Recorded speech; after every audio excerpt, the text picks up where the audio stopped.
Assalamualaikum warahmatullahi wabarakatuh. Cerita misteri ini pernah terjadi puluhan tahun yang lalu di wilayah Kulon Progo.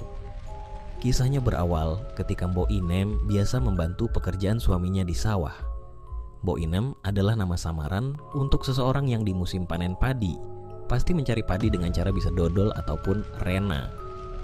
Yang disebut dodol adalah pada waktu panen padi membawa bermacam-macam makanan seperti ubi rebus, peyek, gorengan, ikan, dan minuman. Barang-barang dagangan itu ditukar dengan padi. Sedangkan yang disebut rena adalah mencari padi dengan cara bekerja pada orang yang punya sawah. Adapun pekerjaannya adalah ikut menuai padi. Nanti hasilnya atau upahnya sudah ada kesepakatan antara yang mempunyai sawah dengan si pekerja itu. Kesepakatan itu misalnya mendapat 5 untai padi, yang empunya padi mendapat 4 bagian, sedangkan penuainya mendapat 1 bagian. Disebut rena karena yang membantu menuai padi itu tidak pulang ke rumahnya, tetapi menyewa tempat di sekitar sawah atau kampung yang penduduknya mempunyai sawah. Hal itu terjadi karena yang rena itu rumahnya jauh dari tempat kerjanya, bahkan ada yang sampai di luar kabupaten atau provinsi. Nah, si Mbok Inem ini biasanya kalau rena sampai ke Kulon Kali. Yang dimaksud Kulon Kali itu adalah sebelah barat Sungai Bogowonto, jadi termasuk Kabupaten Purworejo. Di wilayah Purworejo itu memang masih banyak sawah yang ditanami padi. Kerjanya Mbok Inem itu tidak hanya menuai padi saja, tetapi juga menumbuk padi di lesung dengan cara tradisional. Cara itu sekarang sudah jarang dilakukan, sebab sekarang sudah memakai mesin giling. Mbok Inem itu mencari padi hanya pada musim panen saja. Hari-hari biasanya ia membantu suaminya di sawah atau di ladang. Suaminya Mbok Inem adalah seorang petani kecil yang mempunyai sawah dan tegalan yang luasnya tidak seberapa. Sawahnya sebagian ditanami padi, sedangkan sebagian lagi ditanami palawija seperti ketela, jagung, dan ubi rambat. Hasil dari tegalan yang pokok adalah kelapa. Tiap bulan bisa memetik kurang lebih 100 butir kelapa. Sebagian pohon kelapanya ada yang diambil niranya. Nira tersebut dibuat gula yang disebut gula merah atau gula kelapa. Hasil dari pekarangan dan sawah hanya cukup untuk memenuhi kebutuhan harian. Maka wajarlah Mbok Inem masih mencari tambahan penghasilan, yaitu rena, mencari padi pada waktu musim panen. Mbok Inem rencananya akan rena selama 2 minggu. Sebelum pergi, ia sudah menyiapkan barang-barang yang perlu dibawa. Barang-barang tersebut seperti ani-ani, alat penuai padi, alat untuk membawa padi dari sawah, dan beberapa pakaian untuk ganti. Di samping itu juga menyiapkan uang.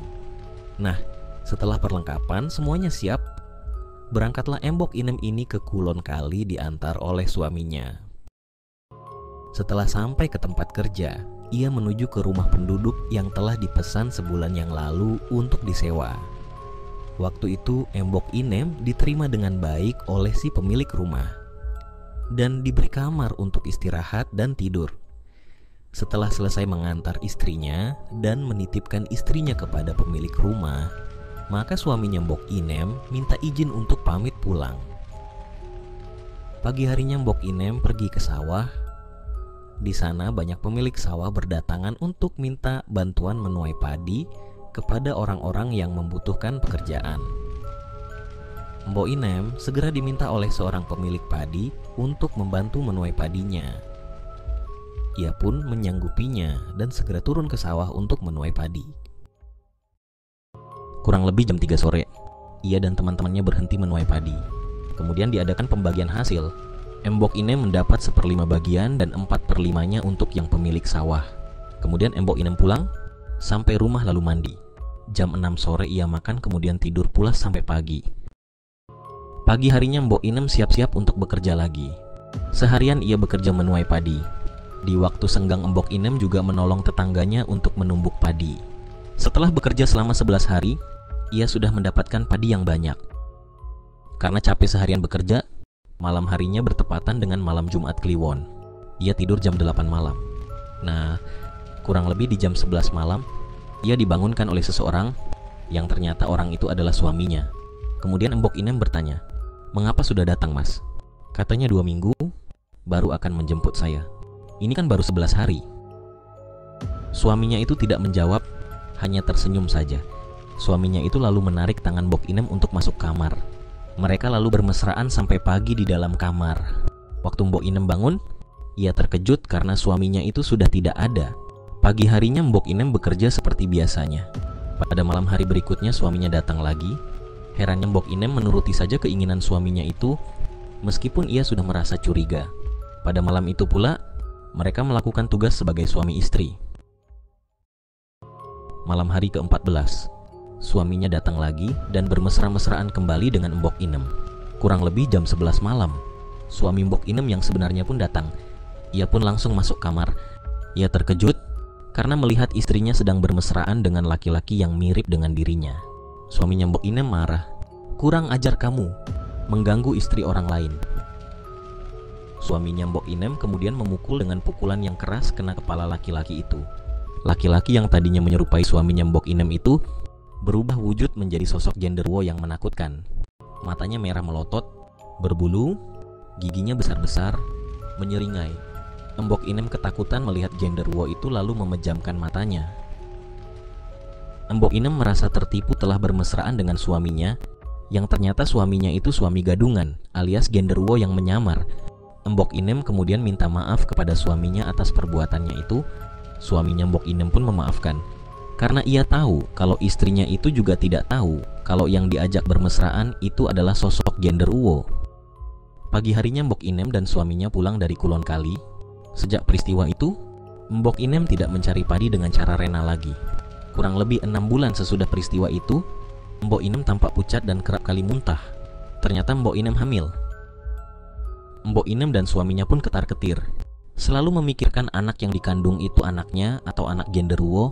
Bahkan terjadi hal-hal yang aneh, yaitu perut Mbok Inem besar sekali, jauh lebih besar daripada perutnya orang hamil yang wajar.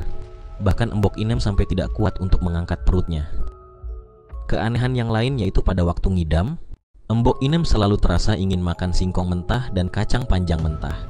Yang paling menjijikkan adalah ingin makan daging mentah seperti daging ayam atau daging sapi. Tetangganya banyak yang heran karena ngidam ingin makan yang aneh-aneh. Pada waktu akan melahirkan, Mbok Inem mengundang dukun, yaitu Mbok Saliyah. Memang pada saat itu bidan masih jarang. Biasanya orang yang melahirkan menggunakan jasa dukun beranak. Mbok Saliyah sudah menunggu 10 hari di rumah Mbok Inem, tetapi bayi tidak kunjung lahir. Hingga pada akhirnya di malam Jumat Kliwon jam 12 malam, lahirlah jabang bayi yang dinanti-nantikan itu. Mbok Saliyah terkejut ketika melihat bayi yang baru lahir itu. Kepalanya besar, matanya kelihatan melotot, giginya merengges, taringnya panjang, pipinya separuh warna hitam, leher dan tangannya berbulu. Dan pada waktu lahir tidak menangis seperti bayi pada umumnya. Suaminya Mbok Inem juga terkejut melihat anaknya itu, tetapi ia ingat pada waktu istrinya itu rena di Kulon Kali. Suaminya Mbok Inem lalu berpikir, anak ini pasti anak genderuwo yang menyamar mukanya seperti saya. Mbok Inem juga ragu-ragu waktu akan mendekati bayinya itu, karena taringnya tampak runcing. Ia takut kalau bayi itu nanti menggigit payudaranya. Tetapi waktu bayi itu disusui ternyata biasa saja, tidak menggigit. Mbok Inem tetap merawat bayinya dengan kasih sayang. Tetangganya heran melihat keadaan bayinya Mbok Inem. Tetapi lama-lama tetangganya semua tahu mengapa Mbok Inem mempunyai anak seperti itu. Setelah anak tersebut usia antara 6 tahun sampai 10 tahun, tingkah lakunya memang berbeda dibandingkan dengan anak-anak lain. Ada beberapa hal yang termasuk aneh. Yang pertama, anak tersebut sering bicara sendiri yang bisa didengar oleh Mbok Inem. Kata-kata yang bisa didengar itu antara lain dia bilang, "Lama tidak kesini, Pak." Juga ia bilang, "Minta sangunya, Pak." Kata-kata tersebut menunjukkan bahwa anak itu sedang berbicara dengan seorang bapak-bapak. Keanehan yang kedua, ia suka berkelahi dengan temannya. Bahkan sering menyakiti temannya, sehingga orang tua temannya itu protes kepada Mbok Inem. Sering terjadi perang mulut. Juga sering makan daging ayam mentah. Pernah yang dimakan itu ayam tetangganya, maka Mbok Inem harus mengganti ayam tetangganya itu. Keanehan yang paling menghebohkan adalah pada waktu sore hari anak tersebut memanjat pohon mangga setinggi sekitar 8 meter. Kemudian ia duduk di ranting kecil pohon mangga tersebut. Ia melambai-lambaikan tangannya sambil menari-nari dan bernyanyi. Kejadian itu membuat Mbok Inem dan suaminya khawatir. Ia minta tolong tetangganya untuk menurunkan anak itu. Suami Mbok Inem berteriak, "Turun, turun, turun." Tetapi anak itu tetap saja menari-nari pada ranting mangga yang kecil itu. Yang mengherankan, ranting mangga yang kecil itu tidak patah walaupun diduduki anak itu. Tetangganya menyarankan agar anak itu diturunkan dengan tali, maka dicarilah tali yang kuat untuk menurunkan anak itu. Salah satu tetangganya kemudian memanjat pohon mangga itu untuk menurunkan si anak. Baru saja memanjat setinggi 3 meter, tubuh anak itu mengeluarkan sinar kuning meluncur lalu menghilang. Orang-orang yang di bawah pohon itu berteriak, "Turun, anaknya sudah hilang." Tetangganya yang memanjat segera turun. Semuanya mencari anak tersebut tetapi tidak ada. Kurang lebih 15 menit kemudian, anak tersebut keluar dari pohon mangga dan bilang, "Aku di sini, aku di sini." Mbok Inem dan suaminya bergembira karena anaknya kembali. Semua tetangganya heran melihat keajaiban anak tersebut. Ternyata ia bisa menghilang dan menembus pohon mangga. Namun sayangnya, anak tersebut tidak hidup sampai tua. Kurang lebih di usia 25 tahun, anak tersebut meninggal dunia. Begitulah kisah Mbok Inem dan anak genderuwonya. Sebuah cerita yang mengajarkan kita tentang waspada terhadap godaan makhluk halus. Kejadian ini menjadi pelajaran berharga bagi kita semua, terutama kaum wanita, untuk selalu menjaga diri dan memperkuat iman. Dunia ini penuh misteri, dan terkadang kegelapan itu bisa menyusup ke dalam kehidupan kita dengan cara yang tak terduga. Selalu berhati-hati dan waspada terhadap segala bentuk gangguan yang datang, baik dari dunia nyata maupun dunia gaib. Terima kasih sudah menonton video ini. Jangan lupa untuk like dan subscribe channel ini. Sampai jumpa di video selanjutnya. Wassalamualaikum warahmatullahi wabarakatuh.